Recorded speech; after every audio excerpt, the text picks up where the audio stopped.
Hi friends, welcome back to Monisha's diary. எல்லோரும் எப்படி இருக்கீங்க? நல்லா இருக்கீங்கன்னு நினைக்கிறேன். நாங்களும் சூப்பராக இருக்கோம். இன்றைக்கி விலாகில் என்னோடய ரேண்டம் சண்டே விலாக் தான் உங்கள் கூட ஷேர் பண்ணிக்க போகிறேன். ஸோ அது கூடவே என்னோடய ஸ்டைலில் ஒரு சட்னி ரெசிபியும் ஷேர் பண்ணுறேன். ஸோ வீடியோ ஃபுல்லாக பார்த்துட்டு எப்படி இருக்குன்னு மறக்காமல் என் கூட கமெண்ட்ஸில் வந்து ஷேர் பண்ணிக்கோங்க. வீடியோ பிடிச்ச லைக் போட்டுட்டு மறக்காமல் நம்ம சேனலை சப்ஸ்கிரைப் பண்ணிவிட்டு பக்கத்தில் இருக்கிற பெல் ஐக்கானில் ஆல்னு செலக்ட் பண்ணி வச்சுக்கோங்க. அப்போ தான் நான் போடுற வீடியோஸ் எல்லாமே மிஸ் பண்ணாமல் உங்கள் நோட்டிஃபிகேஷனுக்கு வரும். ஸோ வாங்க இப்போ விலாகை ஸ்டார்ட் பண்ணலாமா? மார்னிங் எந்திரிச்சு வந்த உடனே இப்போ நான் கொஞ்சம் கொஞ்சமாக என்னோடய லைஃப் ஸ்டைலில் வந்து சேஞ்ச் பண்ணிகிட்ருக்கேன். ஸோ டீ காஃபி குடிக்கிறது எல்லாமே கட் பண்ணிவிட்டு மார்னிங் ஹெல்த்தியாக ஹாட் வாட்டர் இல்லைனா ஜீரகம், சோம்பு, ஓமம், அதுக்கப்புறமா வெந்தயம் இதெல்லாமே போட்டு நல்லா கொதிக்க வச்சு நானும் ஹஸ்பண்ட் ஒரு டம்ளர் குடிக்கிறோம். ஆஸ் எ பிரஸ்ட் ஃபீடிங் மாமாக எனக்கு வந்து மில்க் சப்ளைக்கு ரொம்பவே ஹெல்ப் பண்ணும். அண்ட் டைஜஷன் ப்ராப்ளமுக்குமே ரொம்ப சூப்பராக இருக்கும். அண்ட் இப்போ பிரேக்ஃபாஸ்ட்டுக்கு வந்து என்னோடய ஸ்டைலில் தக்காளி கார சட்னி எப்படி பண்ணுறதுன்னு பார்க்கலாமா? ஃபர்ஸ்ட் ஒரு வானலியில் 2 ஸ்பூன் அளவுக்கு ஆயில் வந்து ஆட் பண்ணிக்கோங்க. இப்போ இதில் ஒரு 10லேருந்து 15 பல் அளவுக்கு பூண்டு ஆட் பண்ணிவிட்டு காரத்துக்கு தகுந்த மாதிரி காஞ்ச மிளகா, 4லேருந்து 5 பழுத்த தக்காளி, ஒரு வெங்காயம் இதெல்லாமே போட்டு நல்லா ஃப்ரை பண்ணிக்கோங்க. இது வந்து நல்லா ஓரளவுக்கு ஃப்ரை ஆன பிறகு ஒரு கைப்பிடி அளவுக்கு கொத்தமல்லி, புதினா ரெண்டுமே நல்லா வாஷ் பண்ணிவிட்டு அதுவுமே இப்போ இதில் வந்து ஆட் பண்ணிக்கலாம். ஸோ தண்ணி எல்லாமே நல்லா வடிகட்டிட்டு அதுக்கப்புறமா ஆட் பண்ணிக்கோங்க. இன்கேஸ் உங்களுக்கு புதினா ஃப்ளேவர் பிடிக்குன்னா நீங்கள் இன்னும் கொஞ்சம் புதினா கூட ஆட் பண்ணிக்கலாம். நான் கொத்தமல்லி, புதினா ரெண்டுமே சேர்த்து ஒரு கைப்பிடி அளவுக்கு தான் ஆட் பண்ணியிருக்கேன். ஸோ கரெக்டாக இதெல்லாமே வதக்கிறதுக்குள்ளேயே கரண்ட்டுமே வந்து போயிடுச்சு. ஸோ ரொம்ப நேரமாக வரும்னு சொல்லி வெயிட் பண்ணிகிட்டே இருந்தேன். கடைசியில் கரண்ட்டுமே வரலை. அதுக்கப்புறமா கீழே ஓனர் அக்கா வீட்டில் தான் போய் அரைச்சிட்டு வந்தேன். ஸோ கொத்தமல்லி, புதினா எல்லாம் நல்லா ஃப்ரை ஆன பிறகு இதில் சின்ன நெல்லிக்காய் சைஸ் அளவுக்கு புளி, அதுக்கப்புறமா ஒரு 1/2 ஸ்பூன் அளவுக்கு ஜீரகம், டேஸ்ட்டுக்கு தகுந்த மாதிரி உப்பு இதெல்லாமே போட்டு நல்லா ஃப்ரை பண்ணிவிட்டு கம்ப்ளீட்டாக அது கூல் டவுன் ஆக விட்டுடுங்க. அதுக்கப்புறமா ஜாருக்கு ட்ரான்ஸ்ஃபர் பண்ணிவிட்டு ரொம்ப நைஸாக இல்லாமல் ஓரளவுக்கு கொரப்பாக அரைச்சி எடுத்துகிட்டு தாளிச்சிட்டிங்கன்னா ஸோ டேஸ்டியான கார சட்னி வந்து ரெடி ஆகிடும். இது வந்து இட்லி, தோசை, பணியாரம், ரைஸ் கூட வச்சு சாப்பிட்றதுக்கு அவ்வளோ சூப்பராக இருக்கும். எனக்கு வந்து பணியாரம் கூட வச்சு சாப்பிட்றதுக்கு ரொம்பவே பிடிக்கும். அண்ட் பணியாரம் பண்ணுறதுக்கு நான் வந்து வெஜ்ஜிஸ் எல்லாமே கட் பண்ணி வச்சுக்கிட்டு நான் தாளிச்சிட்டு தான் மாவில் வந்து சேர்த்துப்பேன். ஒரு சிலர் வந்து அதை கட் பண்ணிவிட்டு ராவாகவே மாவில் சேர்த்து மிக்ஸ் பண்ணிவிட்டு அதுக்கப்புறமா பணியாரம் ஊற்றுவாங்க. எனக்கு அது அவ்வளோவா பிடிக்காது. அதனால் நான் ஃபஸ்ட்டு வந்து ஆனியன், கேரட்டு, கொத்தமல்லி, கருவேப்பிலை இதெல்லாமே போட்டு தாளிச்சிட்டு அதுக்கப்புறமா தான் மாவில் போட்டு மிக்ஸ் பண்ணுவேன். அந்த தாளித்த ஃப்ளேவரோட பணியாரம் சாப்பிட்றதுக்கும் அவ்வளோ சூப்பராக இருக்கும். ட்ரை பண்ணது இல்லைன்னா ஒரு வாட்டி ட்ரை பண்ணி பாருங்கள்.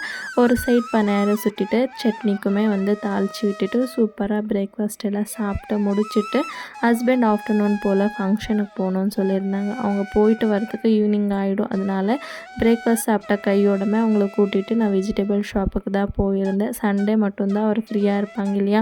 ஸோ சண்டே எனக்கு வீக்லிக்கு தேவையான திங்ஸ் எல்லாமே வாங்கிட்டு வந்து ஸ்டோர் பண்ணிப்பேன். மட்டும் வேணும்னு போது ஹஸ்பண்ட் கிட்ட சொல்லிட்டேன்னா அவங்க ஆஃபீஸ்லேருந்து வரும்போது வாங்கிட்டு வந்து கொடுத்துருவாங்க. மீதி வெஜிடபிள்ஸ் எல்லாமே நான் வாங்கிட்டு போய் ஃப்ரிட்ஜில் ஸ்டோர் பண்ணி வச்சுப்பேன். அண்ட் காய்கறி வாங்குறதுக்கு தம்பியுமே கூட்டிகிட்டு போகல, கீழே அக்கா கிட்ட தான் கொடுத்துட்டு போயிருந்தேன். நானும் பாப்பா, ஹஸ்பண்ட் 3 பேர் மட்டும் போயிட்டு காலையிலே போனதுனால கூட்டமும் கொஞ்சம் கம்மியாக இருந்துச்சு. ஒரு 15-20 மினிட்ஸ்லேயே வாங்கிட்டு ரிட்டர்ன் சீக்கிரமாக வீட்டுக்குமே வந்தாச்சு. ஸோ வந்த உடனே தம்பியை வந்து பக்கத்து வீட்டு பசங்க வச்சு விளையாடிட்டு இருந்தாங்க.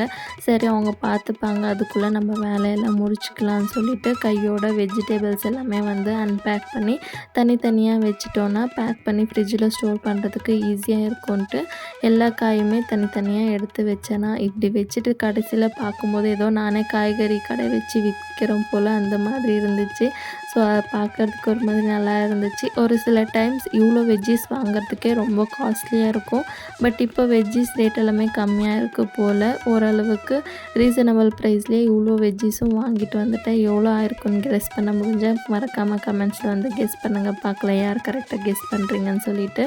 ஸோ நம்ம என்ன தான் வீக் ஸ்டார்ட் ஆகும்போது ஃப்ரெஷ்ஷாக வாங்கிட்டு வந்தாலும் வெஜ்ஜீஸ் வீக்கெண்டுக்குள்ளே 1-2 வெஜ்ஜீஸ் மட்டும் ஃப்ரிட்ஜில் இந்த மாதிரி தான் கிடக்கும். ஸோ கொஞ்சம் வெஜ்ஜீஸ் மட்டும் மறுபடியும் அதை ரீயூஸ் பண்ணலான்னு சொல்லி கட் பண்ணி வச்சது கடைசியில் இப்படி தான் இருந்துச்சு. ஸோ அதெல்லாமே எடுத்து போட்டு நீட்டாக ஃப்ரிட்ஜை ஒரு வாட்டி வந்து க்ளீன் பண்ணிவிடுவேன். வீக்லி ஒரு வாட்டி நம்ம ஜஸ்ட் வெட் கிளாத் வச்சு எல்லாமே எடுத்து நீட்டாக க்ளீன் பண்ணி முடிச்சிட்டோன்னா நம்ம 2 months 3 months once deep clean பண்ணுறதுக்கு ரொம்பவே ஈஸியாக இருக்கும். அண்ட் அதிகமாக குப்பையுமே வந்து சேராது ஃப்ரிட்ஜுக்குள்ளே.